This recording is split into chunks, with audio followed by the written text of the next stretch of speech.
Audience accordée par le ministre de la Richesse scientifique et de l'Innovation, le docteur Madeleine Tiente, au directeur du Centre régional africain des sciences et technologies de l'espace en langue française CRASTEL. Basé au Maroc, le professeur Anas Emra était accompagné d'une forte délégation. Une audience qui aura duré près d'une heure et demie. Le secrétaire permanent du CNDT a tour à tour présenté les hôtes du jour au ministre de la Recherche scientifique et de l'Innovation, tout en plantant le décor de la première édition sur les technologies spatiales et digitales au service d'une agriculture résiliente en Afrique.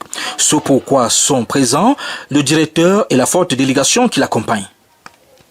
Le docteur Madeleine Tiente s'est dit fier non seulement de recevoir la dite délégation venue du royaume chérifien du Maroc, mais aussi pour leur présence en tant qu'experts à la première édition sur les technologies spatiales et digitales au service d'une agriculture résiliente en Afrique. C'est une mission de coopération technique multilatérale entre le CRASTELF, qui est une structure affiliée aux Nations Unies, et le Cameroun.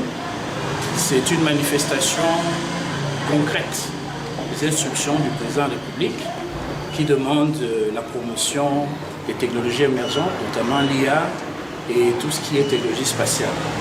Donc le CRASTELF, qui est un partenaire de choix pour le Brésil, est venu donc nous proposer un premier programme exclusif dans la cartographie des cultures. C'est dans ce cadre-là que est mené depuis hier un atelier qui va se terminer vendredi. Il faut noter ici que le CRAST est un espace de formation, une plateforme de formation très connue en Afrique, où les Camerounais ont bénéficié, comme le professeur l'a dit, de 52 formations de haut niveau dans les domaines satellitaires. Et maintenant, avec l'avènement de l'intelligence artificielle, il était de bon ton d'introduire l'intelligence artificielle pour pouvoir promouvoir l'agriculture de seconde génération. En tout cas, nous sommes à la 6e génération. Donc je crois que c'est une aubaine pour le Cameroun, c'est une aubaine pour le Brésil, c'est une aubaine pour les chercheurs de pouvoir renforcer leur capacité dans ces nouvelles technologies émergentes. À votre niveau. Alors, le perspective, je l'ai déjà dit, c'est-à-dire créer une entité qui s'occupe du digital par rapport aux recommandations de son Excellence le Président. Parce que, comme j'ai dit, on est déjà prêt. Les perspectives aussi, c'est d'augmenter la fréquence de formation.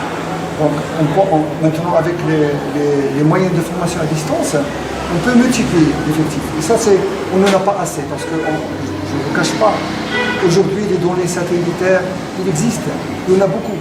Il y a l'Internet, il y a le positionnement, il y a tous ces outils, mais malheureusement, dans notre pays, il manque d'experts.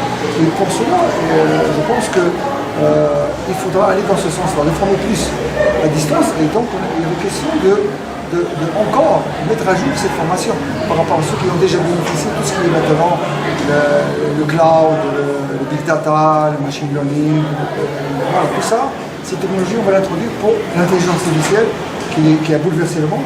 C'est dans ce sens qu'on va y aller. Et c'est un peu les recommandations de son Excellence, Madame la Ministre. Professor Imran said before that we need to increase the number of our participants or our students, and we need to create like a focal center or point to all these digital information and etc. So to develop a focal point for digital informations, and why not like increase the number of courses, especially now we have the online courses and short courses for all the participants.